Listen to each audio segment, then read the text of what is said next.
Hello, Warriors. How's everyone doing today? Hugo, how are you? Hi, LZ. How are you? Arena, Marco, Paul, Hugo. I'm a doctor now, huh? Okay. Alexander. So, wow is all I could say about yesterday with the dollar. Okay, so I was looking for dollar strength to fade. Hello, Gorgum. Ren, how are you? Laura? And did not expect this much dollar strength. I'll tell you who did. Well, didn't expect it, but prepped someone. Thank you, Forex Gal. Good morning. Nice to meet you, Christopher. Someone who prepped you with areas that were going to get him long the dollar is Blake Morrow. Okay.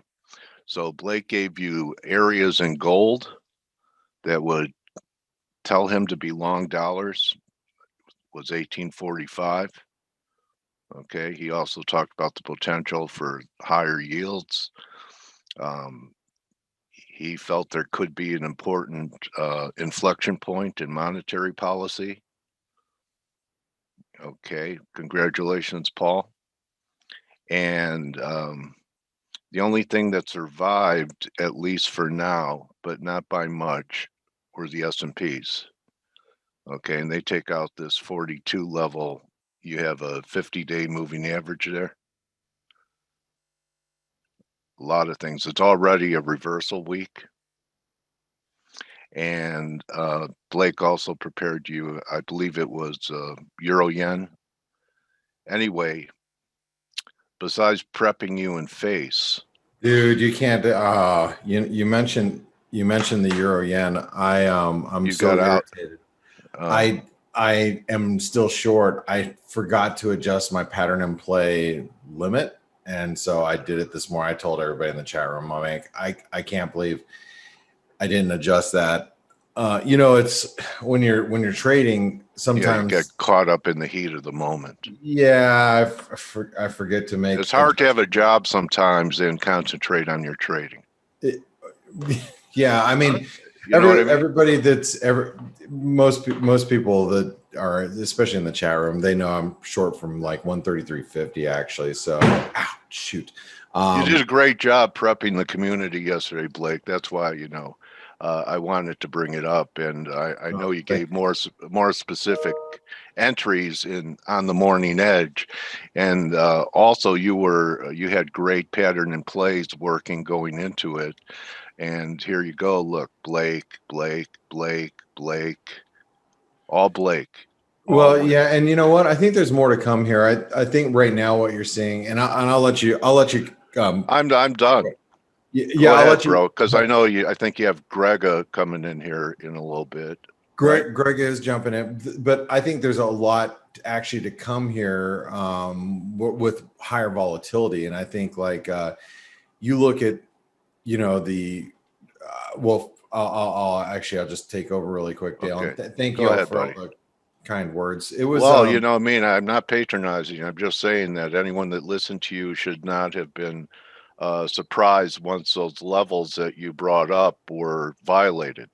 So, I mean, you can't prepare people any better for what was, maybe a seminal event in monetary policy. Great job, Blake. Well, thank you. We actually had to react yesterday to the FOMC. I mean, the dollar Canadian, you could argue was already suggesting that the dollar was going to make the move. I mean, it was so one of the things that I did yesterday during the daily roundup is we got long dollar Canadian just before the Fed. Right here, as we dipped down below this support right here, everybody in the chat room, I'm like, okay, I'm buying the dollar Canadian. My long was at 121.59, I think. And then when the Fed made their initial announcement, I already had my stops at break even. I said the goal is to get, I locked in half my profits up 13, then, move the stop up to break even just ahead of the Fed. And that was my only dollar exposure. And then, then we ended up buying dollars all over the board, but you had to react more to it because look, I mean, we've been disappointed a lot with the Fed. The Fed's, constantly just brushed off the economic data. And, when you listen to the Fed chairman yesterday and you hear his acknowledgement of the strong labor markets, that's, that's pretty telling. So the market reacted and he tried to smooth everything over and BS his way through everything, which you have to imagine the Fed, they have to do what they have to do, try not to get reactions out of the market. They know they're going to get reactions out of the market, but they have to try to subdue that as much as possible, try to keep some price stability. And so it was near impossible for them to do. I mean, all of us just read through their crap and we just, I'm long a lot of US dollar Norwegian krona. I'm long a lot of US dollar Mexican peso. I'm playing the, shorted the Aussie dollar last night following the jobs report. I was trying to get a short off at 76.50. Everybody in the chat room knew I had an order there. I was in the middle of working with Pepperstone last night, doing some run throughs of their new program that we're doing with them. And as we spiked up to 45, I sold some at 40 and I was going to sell some more at 50, 55 if we got there. We just never got there. So I've been short the Aussie since last night. And everybody in the chat room knew I was, looking to sell right here. But yeah,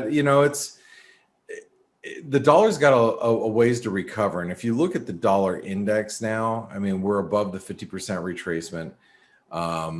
And we can recover all the way, in my opinion, we can recover all the way to 92.5. I mean, this keeps us in a bearish wedge formation. So if you guys are dollar bears, try being short up here, at 92.50. We are above the 200-day moving average at the moment. And, I could see that the dollar, could actually pick up a little bit more steam moving forward. But, we're not going to go straight up either. So if you're out there booking some profits, it makes a lot of sense. But I think that as stocks start to show some weakness, you're going to see some of these currencies like the chart of the day yesterday was the New Zealand yen. Why is that so important? Well, we broke this trend line. You can see it right here, guys. If you don't know where to find the chart of the day, I do this, 4 times a week for you guys. And you don't have to be a paying subscriber to get this information. So New Zealand yen, it broke this massive trend line. Not only the false breakout triangle reversal, but also broke a massive trend line. I think we're going to go see the 200-day moving average again. That's, another 70 pips away from where we're currently at. So, we've got, currencies like this, Canadian yen, which I'm short. Okay, you can see it finally breaking down. We had big divergence. Euro yen, I'm short, coming out of an ascending wedge. I think we've got, we're at the 50-day moving average. We got further to go. Look, all we need right now is equities to have a little bit of realization today. Like, oh crap, Fed might actually taper bond purchases. That doesn't mean the Fed's going to be raising rates. They're going to be tapering bond purchases. But less liquidity means, typically softer asset prices. So once the market starts going, oh, wait a second, we're going to see less liquidity coming in the markets. Well, yeah, S&P is probably going to come down a little bit. NASDAQ's probably going to be even more aggressive to the downside. We're going to see, maybe a little summer swoon here. And we, you know, like I could very easily see the NASDAQ, you know, doing a little 5 to 10% correction. That's right? a 3 drive, Blake. 1, 2, oop, false breakout, right? Yeah. Look at you, Dale. And So I mean, 3. look, if you see a little bit of a sell-off in the S&Ps, here's your ascending wedge here. You know, you can see I have all sorts of alarms set up right here at 141.70, 141.50. You know, we start breaking some of these levels. Now that's when you start looking at some of these yen pairs and saying, holy crap, they've got a long way to come down. I mean, look at the Canadian yen. We've gone from let's just assume that this is the high, and I'm just going to make that assumption, which doesn't mean it is.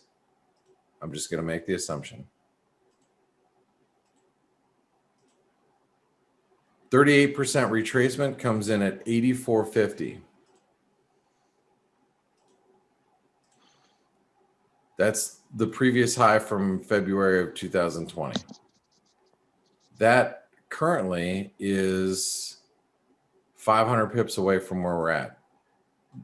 People forget because we have had crap for volatility over the last, 8 to 12 months in currencies. People forget that 500 pips can happen in a heartbeat in the currency market. Did you remember we used to move 500 pips over the course of a couple of months?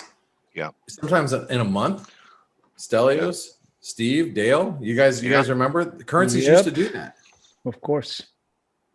That's why we started the business, right? We had interest rate differentials back then. Yeah, right? and look, we might have interest rate differentials again.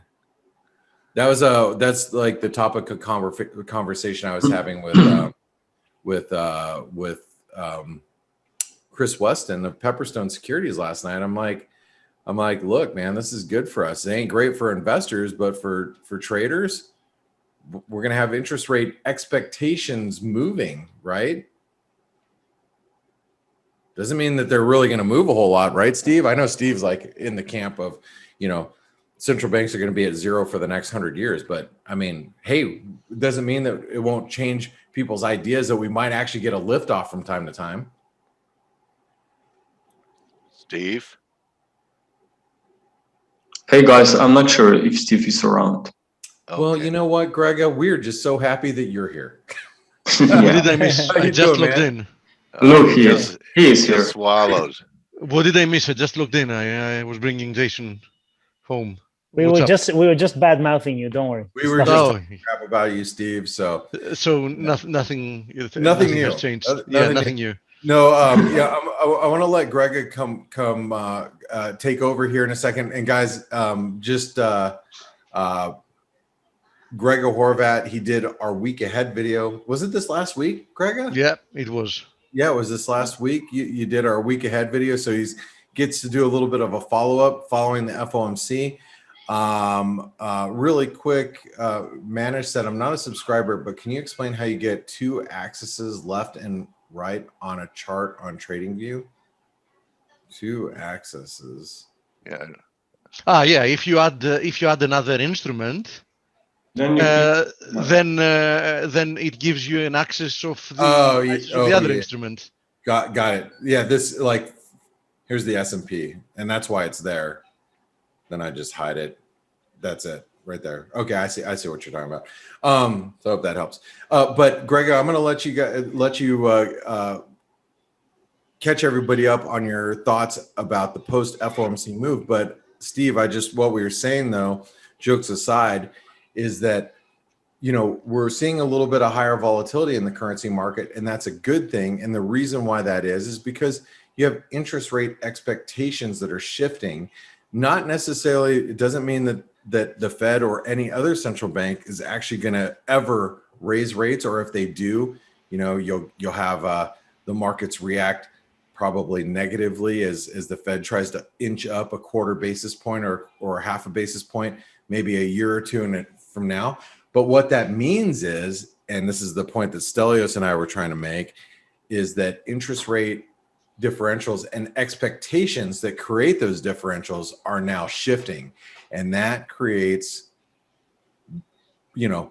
500 pip moves in the Canadian yen. And and the point I was trying to make is we haven't seen a 500 pip move in a currency pair in a while, but it's not uncommon, and they are coming. So as I've mentioned for the last, several months, as we came into 2021, this year is going to be the year moving forward. The volatility is going to be picking up in currencies.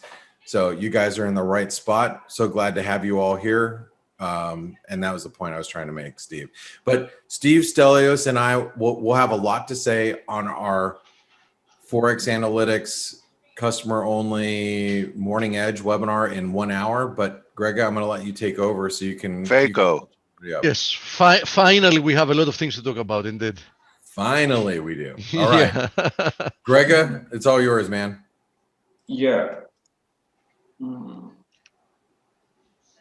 good to have you here. And thanks for being here, by the way. And thanks for the week ahead video that you provided for free for everybody to watch. It's awesome. And thanks for the nurses' recommendations. You need anyone? Yeah. Yeah. Okay, so we have seen a very nice dollar trend, and today I want to bring on this silver chart, where we also covered it in week ahead video and also in some of the webinars in the past.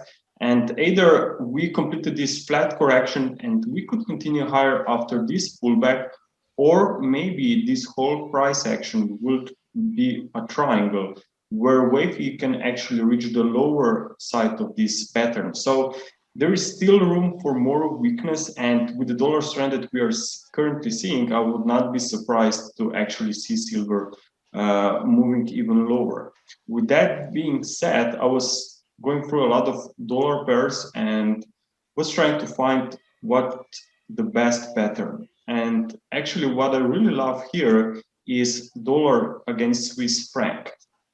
We are rallying away from this 78.6%, and looks like that we are acting very, very impulsively here. So I will keep an eye on those pullbacks. Probably in the next week, we are probably here, maybe just slowing down for wave 4 pullback. Wave 3 is a temporary resistance here at 91.65. Now the first support, very interesting one, would be at 90.90 level, which is also the swing high here back from mid-May. So I think that this could provide quite nice opportunities on the long side while the market is trading here above this invalidation level. So with the current sentiment, I think that dollar Swiss is definitely worth to keep an eye on.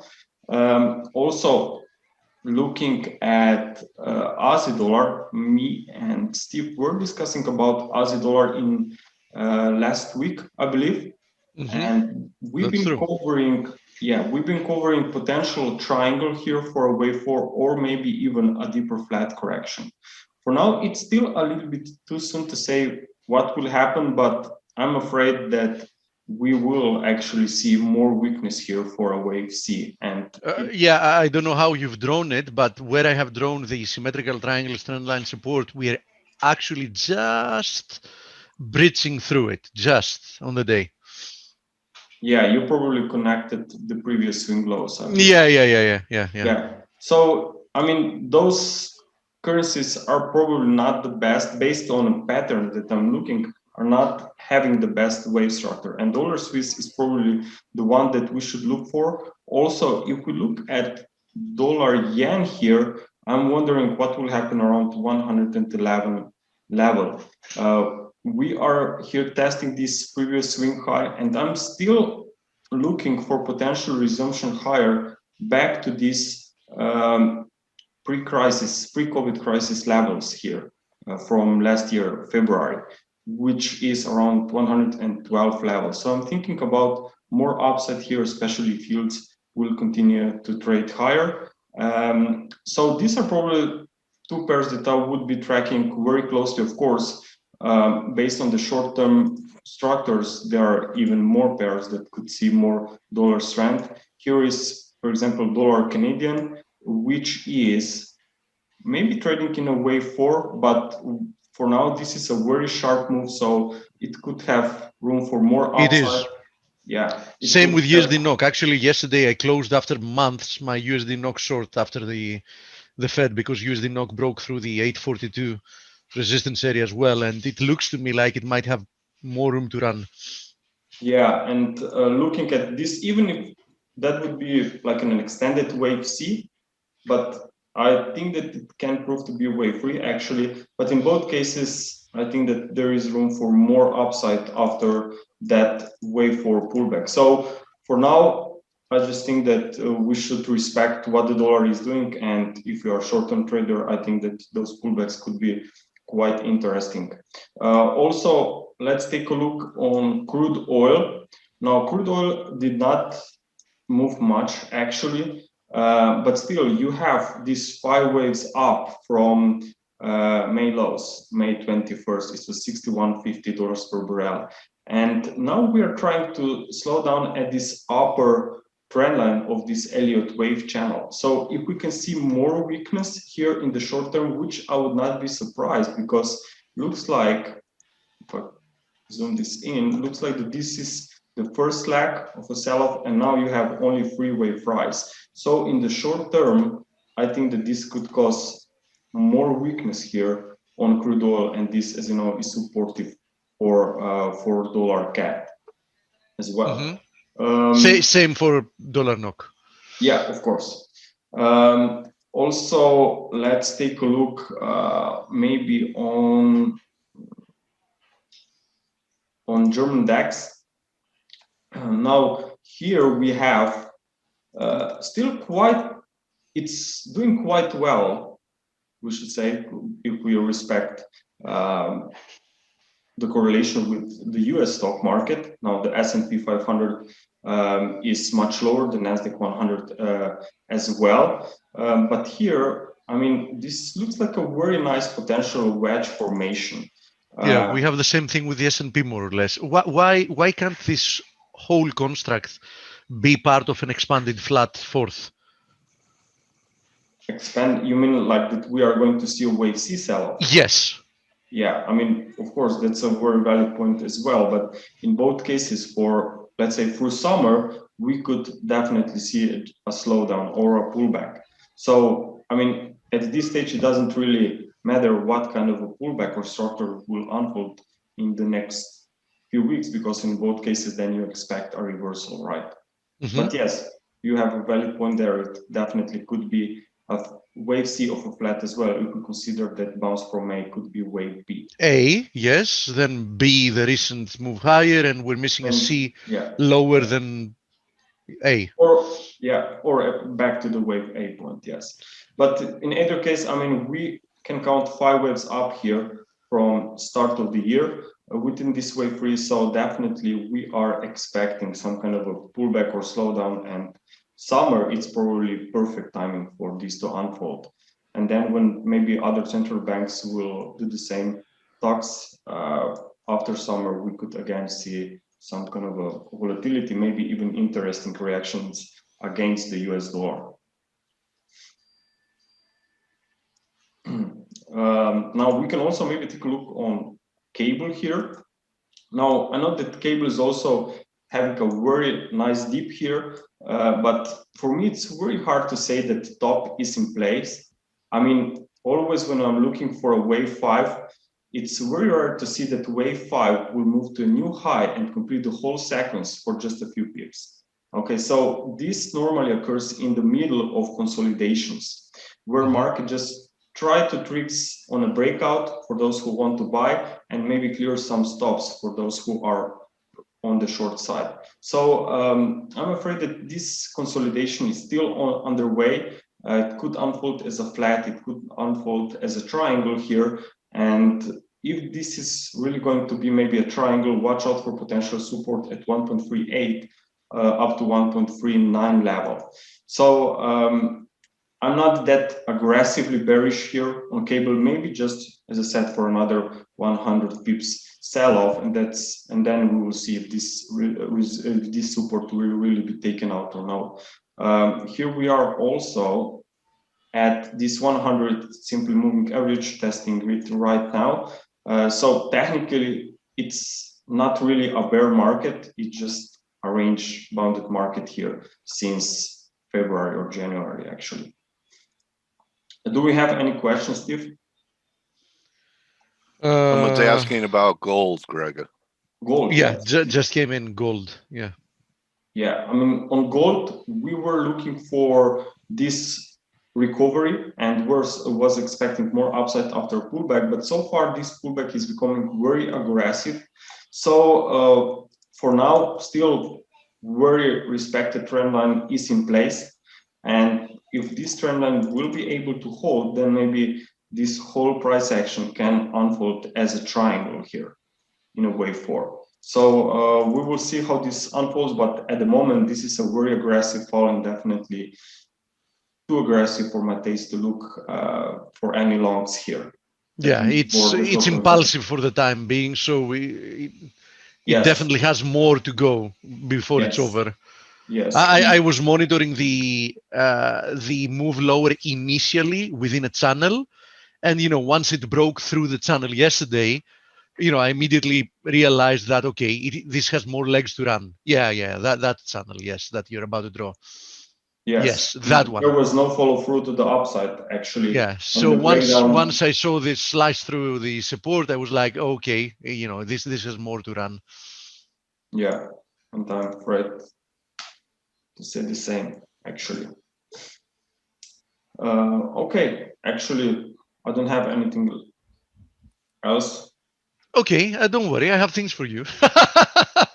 How much time do we have? 3 minutes. You have do we have 3 minutes? You might have more. I'm trying to reach Bryn Kelly, and I can't reach her. We have Bryn Kelly today. Okay, well, that's nice. Okay, let us. So Dale, we go on until you tell us that you found her and she's here. Okay. Okay, buddy. Okay.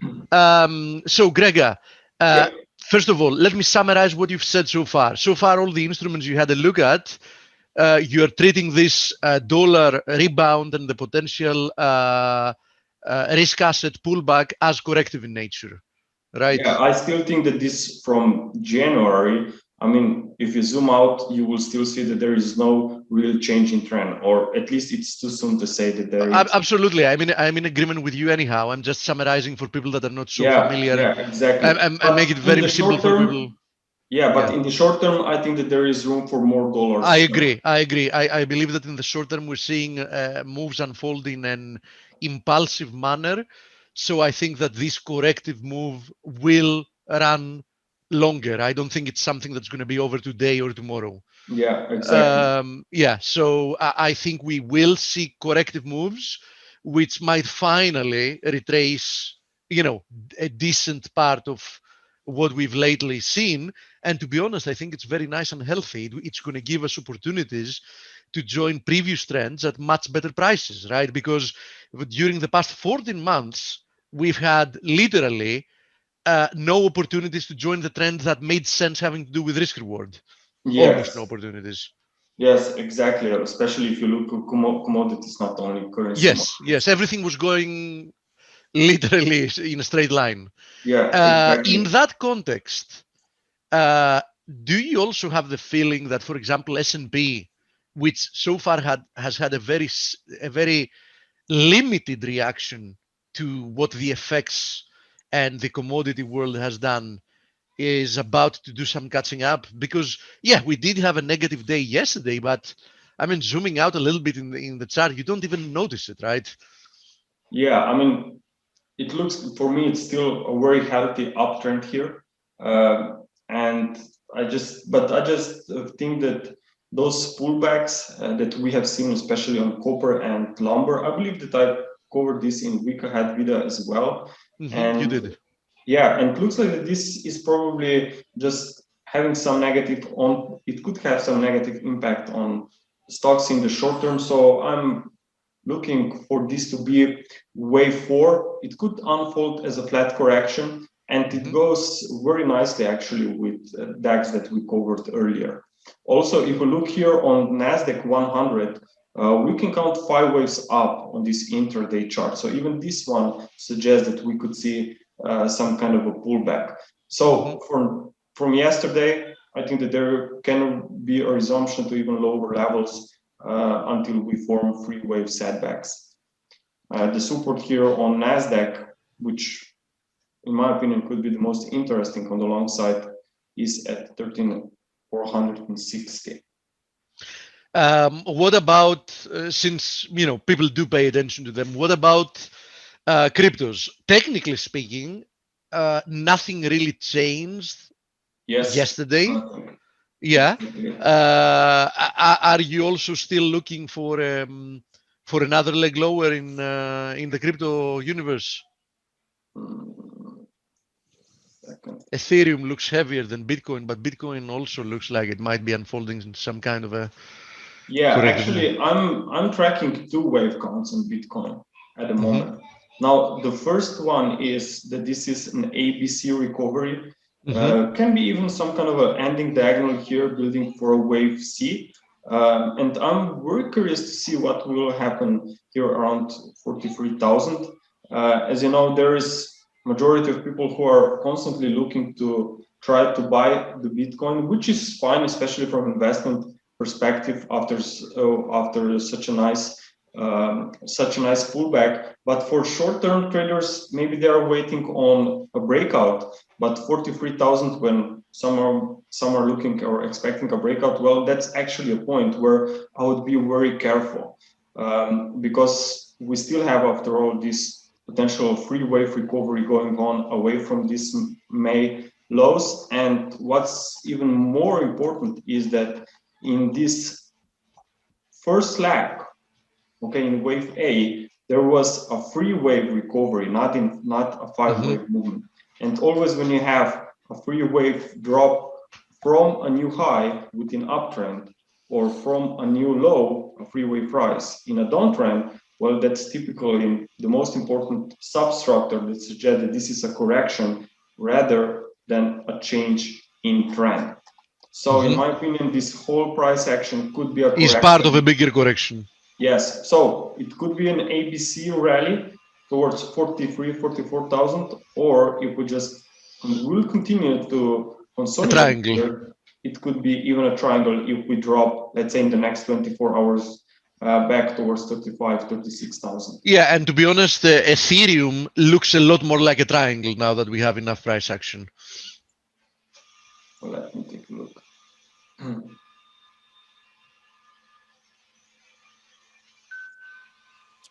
I like that crypto evidence page that you have set up there, Grega.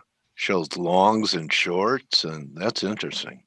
Yeah, you have a lot of data but you really have to be careful whenever you're looking at this data on TradingView, because cryptos and exchanges can have such a big difference. Yeah, indeed. That you really have to check twice before making any conclusion. Indeed. Yeah. Very true. So yeah, Ethereum looks even heavier than Bitcoin. I mean, here we clearly had a very strong drop, and notice that now we are just consolidating here, just moving sideways.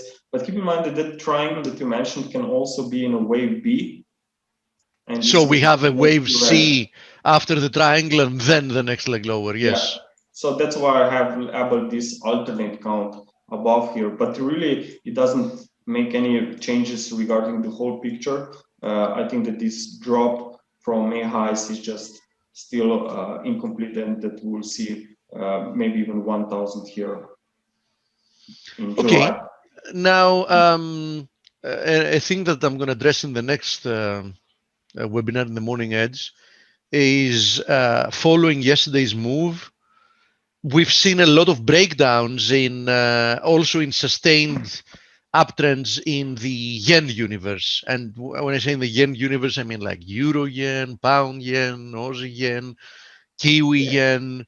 Any of those that you have your eyes set on? Yeah, I mean, I'm looking at Aussie yen. Let me switch the window real quick here. I'm looking at Aussie yen, here it is. Okay, and we are, I mean, it's definitely a strong uptrend, and I'm afraid that if Aussie dollar will be headed even higher, then Aussie yen will probably catch it up as well, because dollar yen could maybe even stay sideways. So here I'm looking for potential wave 4 pullback. There is a very nice support around 83 down to 82 levels, so that whole zone could be potentially a very nice area for a new turn to the upside to complete this wave 4 pullback. So for now, there's still a very strong uptrend. Yeah, I have to tell you that my basic technical analysis charts and my intuition tell me that perhaps your alternative count that we already saw the 5 above that triangle. I don't know. I've started seeing breakdowns both in the Aussie yen and the Kiwi yen that make me believe that we might have seen the high for now, and we're in need of a deeper correction than just a small pullback there. Than just 83, 82, you mean? Yeah, I mean, if we break 82, then I'm with you and could even look for something more impulsively and more aggressively to the downside. Maybe we can compare the previous correction from the current top. Yeah, I'm going to show these charts in the next webinar, but I've started having the feeling that we've started also some type of a bigger corrective move here. Yeah, I mean, we could say that wave 5 here is in place. Let's say that. Yeah, that's what I feel. That's what I feel. Then you watch out for 80, 50, 81 level. Yeah. But the reason why I'm looking at 83 is because we had a lot of noise here, the former wave 4, and if you look closely, if you zoom this in, you will actually be able to make an ABC projection here coming out around 83 as well. So that's why I'm saying that this is quite a key level. Yeah. Somebody says a lot of ifs in Elliott. Yeah, because there are a lot of ifs in the market. But what is important for you to know is that once you start learning the rules of Elliott waves, you might have noticed that in the conversation we had with Grevga before, in the case of the S&P and the Nasdaq, there are cases that both the ifs point in the same direction. It's just the extent of the move that you're not sure in advance. So there are many cases that both scenarios point in the same direction. So you have a trade in hand with a good risk-reward ratio, and you're just not sure if you should look for more conservative or more aggressive targets. Yeah, but the question is magnitude. Yeah, exactly. And having to do with that, that's not a problem, because once you start riding a move with a good entry, then it's up to you and your trade management to make sure that if there is bigger magnitude coming, that you don't get yourself completely out of position so you can capture most of it. I would say that if equals to market confirmation. If I'm bullish on Aussie yen and I want to buy it, I will say, okay, if we get a bounce, then I will wait a pullback and make maybe a trade on the long side. That's why I'm saying if, because I'm not the one who will say where the market will turn. I want market to react from the levels that identify, and then I go with the market. Also, Elliott waves is extremely useful because it is with its counts, it always shows you the direction of the trend and also the invalidation of a trend, which means that it helps you if you want to be trend trading, which, let's be honest, trend trading is the most profitable way of trading. I mean, oppositely from looking always for reversals, which can be a very tough game to play, right? It helps you align yourself with the trend, and that's extremely useful.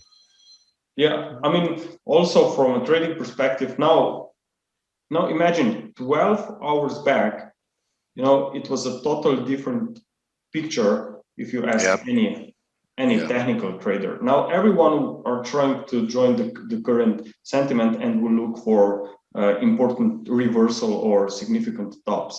But that's when we actually should make one step back, and rather than looking at the intraday charts, let's take a look where we are in the big picture, which is still not invalidated in my opinion. Mm-hmm. Okay. Any news with Bryn? No. Dale? No. Okay. I'm sure she forgot or something because she's a very reliable person. I mean, yeah. I'll see if I could reach her and bring her in tomorrow. Okay, that would be great. So you have the day open for the timing for tomorrow, right? Okay, right. Good. So see if you can get here for tomorrow. It's a nice juncture in time. Okay. Guys, gals, any more questions for Gregor? Since we have him here. Palladium, Gregor, there you go. Let me just check. A very big move lower today, 5%. In my opinion, still within the context of a corrective pullback. I don't see anything groundbreaking. Palladium is volatile. Did we lose Brianne Kelly today? Yeah. Oh, okay.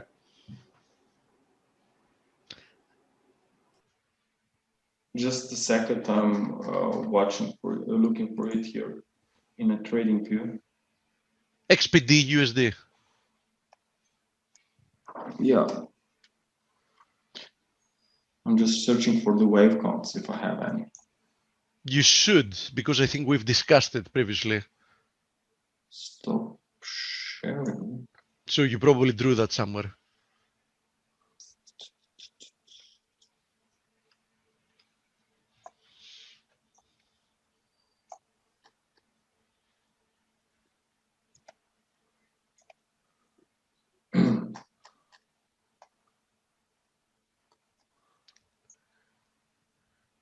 There you go.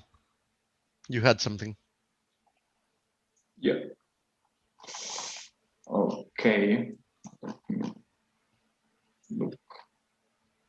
There's some old wave counts. Anyway, let's make a new one here. Okay, looks like that we are now making a reversal after the market accomplished this 5-wave rise. What is probably the most concerning is that here in the middle, it looks like that it was a consolidation.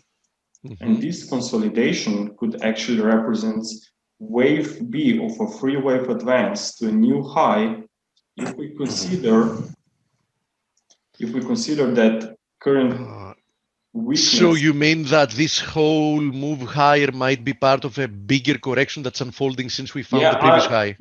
It's a little bit early, but let's say 26, if we go down there, yes, I think that there could be a much more lower price action coming then. Yeah, as an expanded flat with that being a... Yes. I really don't like this whenever you have this 5-wave movement and then it's an impulsive price action, then we don't see a follow through at a new high. We rather make a pullback. Counter argument though, for the time being, this pullback is well defined within a channel for the time being. Yeah.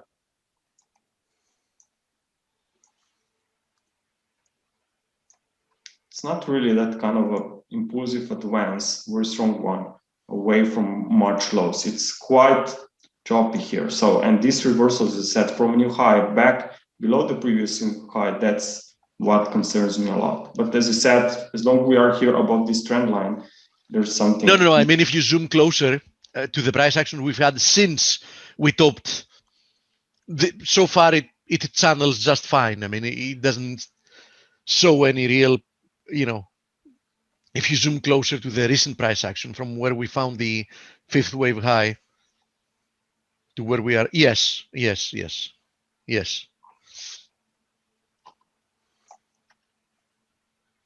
A rally here above 2,900 is going to be very bullish. Yeah, that would be a different signal. So that's the confirmation that we discussed earlier. If you think that's an ABC drop, well, you want that market will stop at the current 4th wave area, which is right here. Yeah, so that's why I haven't really turned bearish yet. You know what I mean? Exactly what you said. Yeah. You still long the precious metal complex, Steve? Well, I own gold. Yes. Yeah. Well, I also have gold miners. Yeah. And absolutely, yes, absolutely. Yeah, okay. That didn't change your mind at all. Okay. Oh, absolutely not. Okay, I'm just taking your temperature. How is Blake calling that? Blue light special? That's what he used to call it. Yeah. Yeah, I think we're about to get a blue light special in precious metals. Figures you would use a food metaphor. Yeah, I mean, prices will still be going up. So if you want to fight that, you need to own gold and silver. Absolutely. Yeah. Anyway, I invited Bryn to check to see if she's okay, and said that we could do it tomorrow if she wants. Okay. Good. Okay. Let's hope she can. Yeah, I'm sure she'll answer me. I'm sure she will. Yeah. So it was great having Grega here. God, it's like, in a way, in some way, it's like it's a little different world in 24 hours, isn't it? Yeah, exactly. Yeah, but to be honest, Dale and Grega, we've seen that many times before. Unfortunately, we're seeing that a lot less frequently than we used to, right? Yeah. And we know that's why we keep saying you need to keep respecting the trend until you get a very nice reversal. And we're finally getting a very nice reversal. Grega and I seem to both agree that this is a corrective reversal, but still it can run further, right? So there is money to be made being counter trend in the moment, and there's going to be even better money to be made when this counter trend move is over. You don't see a move to 95 or anything in the Dixie, Grega? Do you think 92? Yeah, that's not a bad question, Grega. What about upside targets and structure in the DXY as we speak? And we could wrap it with that. Yeah.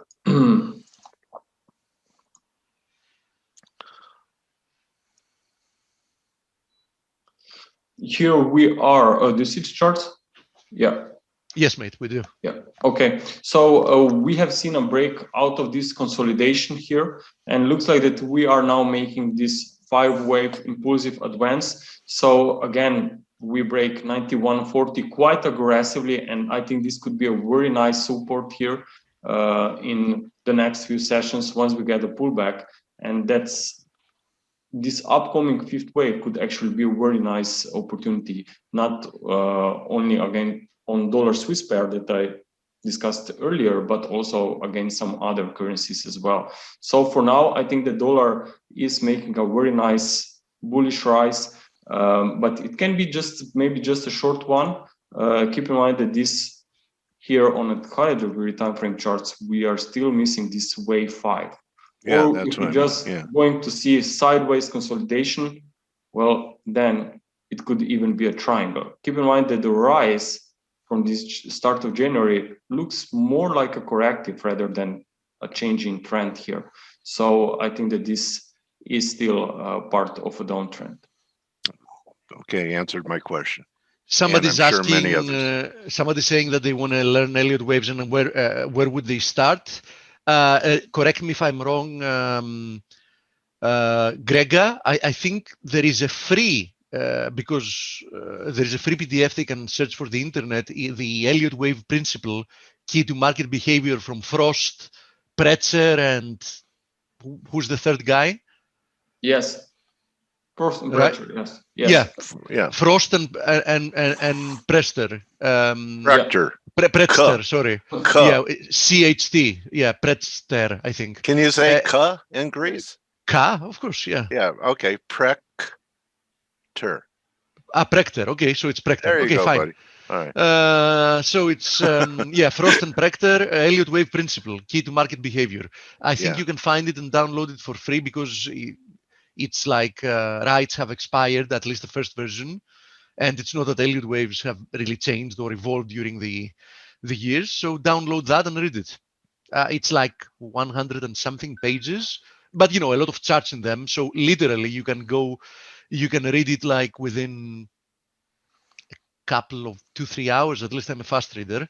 So 2-3 hours, and then it's all about reading it again, practicing, opening a chart, and you know, start drawing like waves, and then see if you have violated any of the principles, so on and so forth, right, Gregor? Yeah, I mean, whenever someone asks me how to do Elliott wave analysis, I just always say, don't go into details too much. I mean, Start with the basic, yeah. But the most important with the Elliott wave is, you know, Elliott wave is not a trading tool. It's just a tool to analyze or view the markets. Okay, so with the Elliott wave, we are just trying to identify the trend. And whenever you have a trend, the Elliott waves helps you to understand if the pullback is corrective or impulsive. And then you know in which stage of a higher degree trend we are. Are we going to resume the uptrend or it was a top? And when you will be able to find the difference between tops and corrections, that's when actually you can take advantage of a market, because you can join this trend. And also because the market is fractal in nature, so is Elliott waves, meaning that you can actually apply it to any type of time frame you wish. Yeah, of course, but I always recommend go to the higher time frame. Much easier will be for you. And in my opinion, Gregor, the exact same thing applies to all types of technical analysis. I think it's an extremely big mistake just because, for example, you're a day trader, to open like a 2-hour chart and you know, plot some things there, because you lose the idea and the general direction of the market. I think that no matter what type of trader you are, you should always do a top-down analysis. Have a look at what's happening in the weekly, have a look at what's happening in the daily, even if you're a shorter term trader. And don't forget that if you do that, it's not that the weekly chart or the daily chart need readjusting of your analysis every hour, right? I mean, I readjust my drawings on a weekly chart every many days, because you know, a weekly chart unfolds very slowly, right? Yes, but exactly. it's very important to have a top-down analysis. Yeah, I mean, it's very important whenever you are, especially whenever you're looking for one particular wave count on a higher degree time frame charts, that you are more flexible and you will have more time actually to adjust your views on a higher degree time frame charts, rather than to get married on with the short-term setups, because you will probably be blown up. Actually, I found times with the intraday spikes that will not actually, as you said yourself, impact the higher degree picture. I found my Elliott wave booklet. As you see, it's not really thick, right? Yeah. Just to give you an idea. Yeah, look at that. I mean, you see, it's something you can literally go through in a single day, right? And then just, you know, let it digest it a little bit. Then you can reread it. At least this is the way that helps me more. This is how I used to read for exams as well. There are people that when they study for exams, they like, my wife is like that.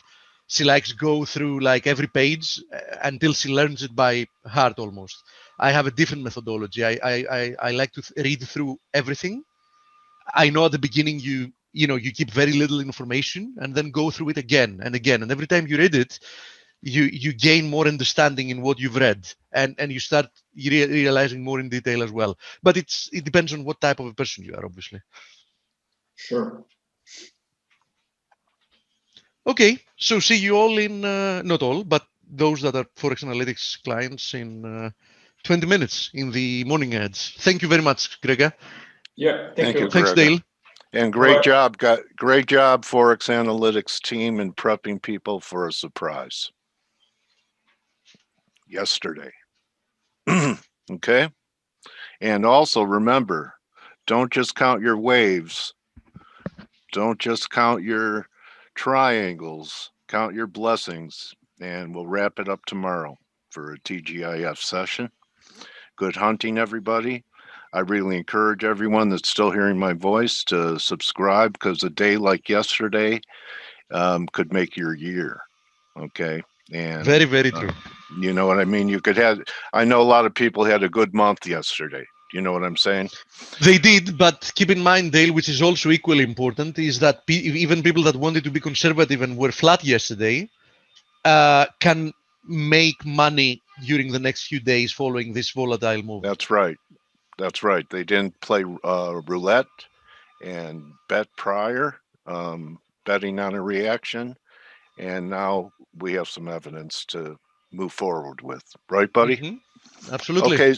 Okay. So thank you, everyone. Good hunting.